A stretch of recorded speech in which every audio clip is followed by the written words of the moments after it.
श्री सीताराम, जय श्री कृष्णा। शिखा अवस्थी के चैनल में आप सभी का स्वागत है। मैं हूं शिखा अवस्थी। आज का मेरा वीडियो जन्माष्टमी पर्व से संबंधित है। आज इस वीडियो में हम जानेंगे कि वर्ष 2025 में जन्माष्टमी का पर्व हमें कौन से दिन मनाना चाहिए, जन्माष्टमी व्रत की क्या महिमा है, इस व्रत को करने से हमें क्या पुण्य लाभ प्राप्त होगा, और इसके साथ ही जो लोग व्रत नहीं कर पा रहे हैं उन्हें आज के दिन क्या करना चाहिए, कौन सी ऐसी बातें हैं जो भूल कर भी आपको जन्माष्टमी के दिन नहीं करनी है। और सबसे मुख्य और अहम प्रश्न जो हमारी हलखष्ठी का व्रत करने वाली बहनों माताओं का होता है कि जो लोग हलखष्ठी का व्रत करते हैं उन्हें जन्माष्टमी का व्रत करना चाहिए या नहीं करना चाहिए। तो इस बात को भी हम शास्त्रार्थ नियमों के अनुसार जानेंगे कि हमें व्रत करना चाहिए या नहीं करना चाहिए। तो देखिए, वीडियो प्रारंभ करने से पहले आप सभी से रिक्वेस्ट है कि वीडियो की एक एक बात, जो कुछ भी आज इस वीडियो में हम आप सभी के साथ में शेयर करेंगे, सारी बातें शास्त्रार्थ हैं, हमारे पुराणों की है और हमने अपने पूज्य गुरुदेव भगवान की वाणी से सुना है। उसके बाद ही हमने यह वीडियो बनाया है और आप सभी तक इन बातों को शेयर करना चाहा कि ताकि जो बातें हैं यह बिल्कुल सही है और आप सभी इस बातों का अनुसरण करें, माने। ठीक है, तो चलिए वीडियो को प्रारंभ करते हैं।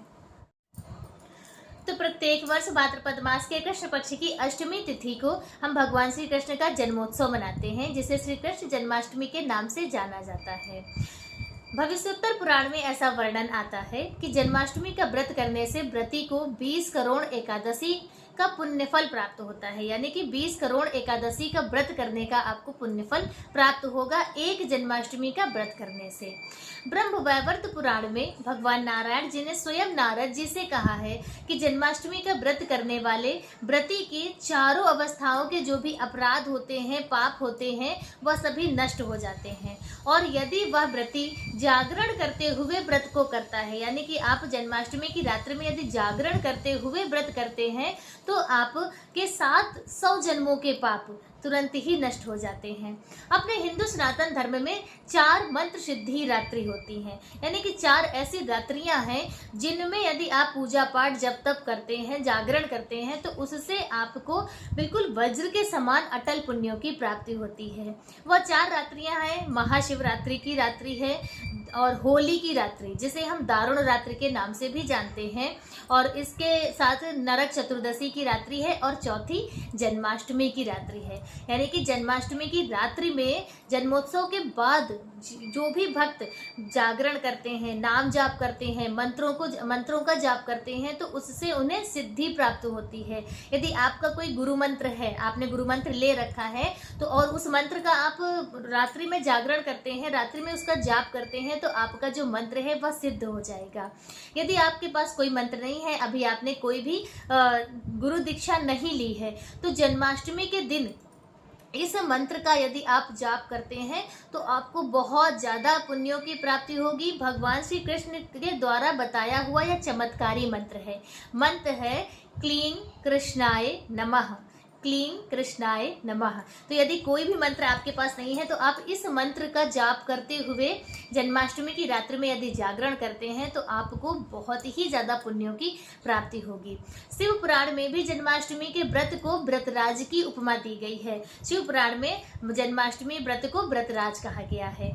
अग्नि पुराण में जन्माष्टमी व्रत का वर्णन करते हुए ऐसा माना जाता है कि जन्माष्टमी का व्रत करने से भोग और मोक्ष दोनों की प्राप्ति होती है।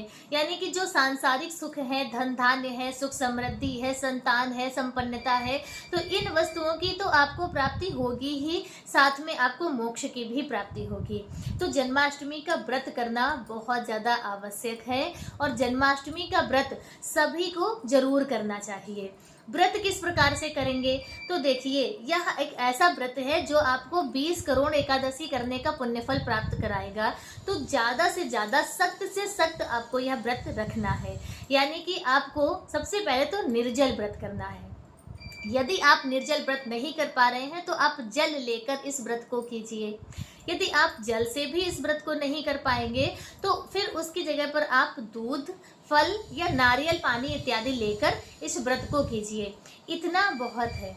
और इसके अलावा आप कम से कम, मतलब इस व्रत में आपको कम से कम फलाहार भी करना है और इसके साथ ही देखिए जो इस व्रत में आप जैसे कि एक परंपरा चली आ रही है कि जन्मोत्सव के बाद बहुत से लोग भोजन कर लेते हैं, तो भोजन तो आपको बिल्कुल भी नहीं करना है। हमारे शास्त्रों में ऐसा वर्णन आता है कि जो भी जैसे निशिता काल का एक समय होता है, रात्रि में निशिता काल, तो वह निशिता काल यदि पार हो जाती है तो उसके बाद आप जो भी जैसे भोजन करते हैं, फल मिठाई दूध इत्यादि लेते हैं, तो अगर आप लेते हैं तो कहते हैं जो भी पुण्यफल आपने प्राप्त किए हैं व्रत करके वो सभी आपके फल हानि हो जाएगी।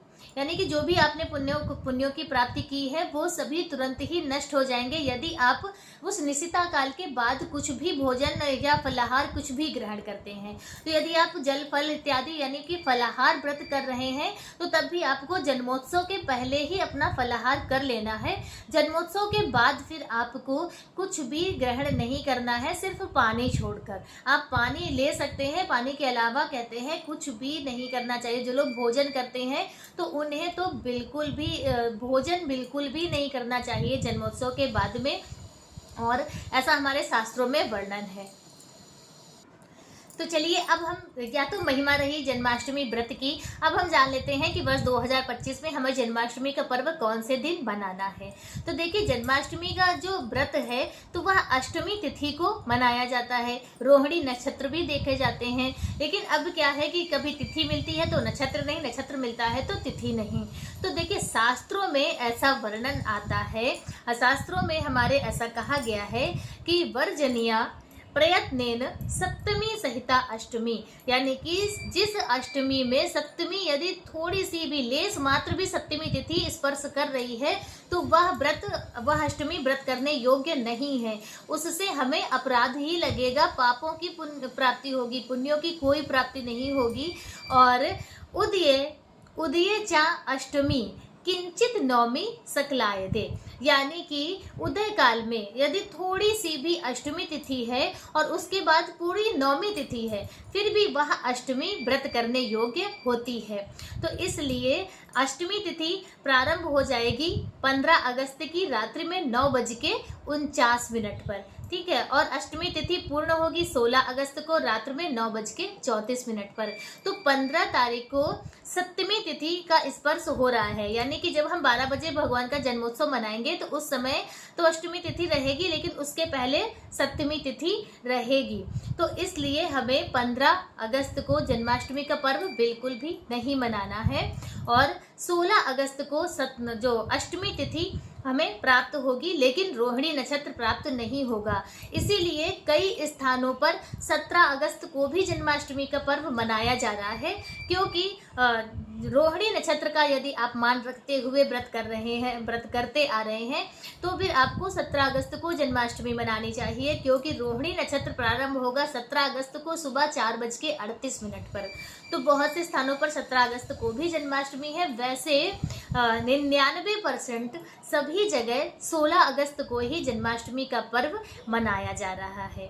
व्रत पारण हमें कब करना है या भी जान लीजिए, हो सकता है बाद में हम भूल जाएं। तो 17 अगस्त को सूर्योदय के बाद आपको अपने व्रत का पारण करना है। जन्मोत्सव के बाद व्रत का पारण नहीं करना है, इस बात का आपको ध्यान रखना है। पहले से आप कैसे करते आ रहे हैं वह चीज़ नहीं है। देखिए शास्त्र हमारे क्या कहते हैं वह चीज़ हमें माननी चाहिए, अपने शास्त्रों का अनुसरण करना चाहिए। तो शास्त्र हमारे यही कहते हैं कि जन्मोत्सव के बाद भी हमें व्रत का पारण नहीं करना चाहिए। यदि आपने पूरा दिन निर्जल व्रत किया है तो जन्मोत्सव के बाद आप जल और भगवान का चरणामृत, सिर्फ चरणामृत आप ले सकते हैं, वो भी सिर्फ प्रसाद स्वरूप, पेट भरकर वो भी आपको नहीं लेना है। और इसके अलावा कोई भी वस्तु आपको नहीं खानी पीनी है। आप जन्मोत्सव के पहले अपना फलाहार ले सकते हैं जितना भी आपको करना हो, और उसके बाद फिर सूर्योदय के बाद आप अपने व्रत का पारण करेंगे। अब जैसे कि हम बहुत से लोग हैं दवाई लेते हैं, उनको बगैर दवाई के बिल्कुल भी वो नहीं रह सकते हैं, कोई और कारण है जो वो व्रत नहीं कर सकते हैं। उस स्थिति में आपको क्या करना चाहिए, तो हमारे पुराणों में भी यही वर्णन है कि जो लोग, जैसे देखिए पहले तो पूर्ण ईमानदारी के साथ आपको जन्माष्टमी का व्रत करना है। यदि आप बिल्कुल असमर्थ हैं व्रत करने में, उस स्थिति में ऐसा कहा गया है कि जो लोग व्रत नहीं कर सकते हैं तो वह किसी भी ब्राह्मण को भोजन कराने के बाद फिर वह भोजन कर सकते हैं अष्टमी तिथि को। और भाई शायद ही कोई ऐसा ब्राह्मण आपको मिले जो अष्टमी तिथि को भोजन करे। तो यदि कोई भोजन करने के लिए नहीं है तो आप कम से कम 2 बार भोजन करने का के बराबर आपको दक्षिणा उन ब्राह्मण को दे देनी है और उनसे कहना है कि मतलब आपने अष्टमी व्रत नहीं किया है और आप भोजन करने जा रहे हैं और इसी निमित्त आप भगवान को या ब्राह्मण को भोजन कराने के बाद ही आप उस भोजन को अर्पित करेंगे, आप ग्रहण करेंगे। तो आप किसी ब्राह्मण को भोजन या दक्षिणा देकर फिर आप उस भोजन को कर सकते हैं, ऐसा हमारे पुराणों में वर्णन आता है। और देखिए इसके साथ ही जन्माष्टमी के दिन और देखिए शास्त्रों में यह भी बताया गया है कि जो लोग पूर्णतः स्वस्थ हैं लेकिन जन्माष्टमी का व्रत नहीं कर रहे हैं तो उन्हें 100 ब्रह्म हत्याओं का पाप लगता है। कहते हैं कि जो लोग जन्माष्टमी का व्रत नहीं करते हैं उन्हें तर्पण, दान, यज्ञ इत्यादि करने के लिए वह लोग अपवित्र माने जाते हैं, योग्य नहीं होते हैं। तो इसलिए चाहे आप जल फल इत्यादि लेकर व्रत करें लेकिन जन्माष्टमी का व्रत जरूर करें, बहुत ही ज़्यादा आवश्यक है। समझ लीजिए जन्माष्टमी का व्रत करना।